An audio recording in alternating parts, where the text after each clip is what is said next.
My name is Shane Cooley, and today I will be talking to you about the brain. The brain is not actually these colors.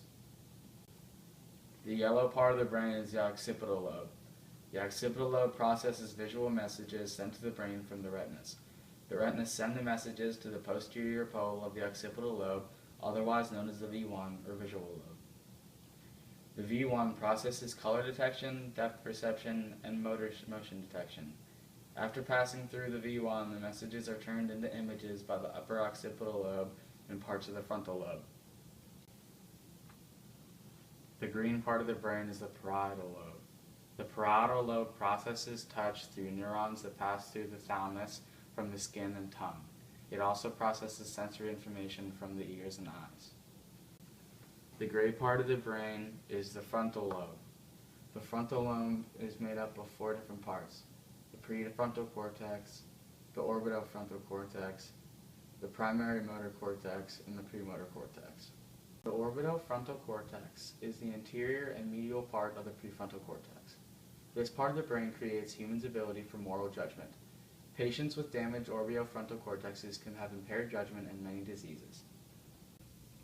The prefrontal cortex takes up a majority of the frontal lobe and is correlated to almost all intellectual skills. Humans have enlarged prefrontal cortexes, hence why we are smarter than other species. The primary motor cortex is a strip of brain most posterior in the frontal lobe. The primary motor cortex directly controls the muscles along the spinal cord by the travel of neurons from the brain. The neurons synapse on the same neurons that mediate reflexes. The motor cortex consciously monitors movement sequences. It helps you focus your attention on performing a complicated motor sequence and what to do when you get stuck in some particular point. The thin strip of brain right here is called the corpus callosum.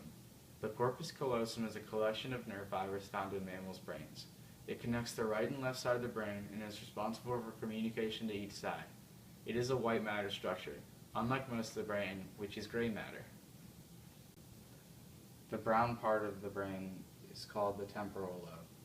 The temporal lobe combines visual and auditory information. The upper and middle sections process visual information, and the lower section processes auditory information. The temporal lobe uses past knowledge to recognize certain things such as faces or misspelled words. The last piece of the brain that you see here is the cerebellum.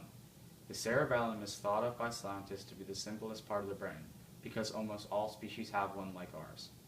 The cerebellum controls parts of movement, posture, and balance. It is often referred to as the little brain because it is smaller than the cerebrum.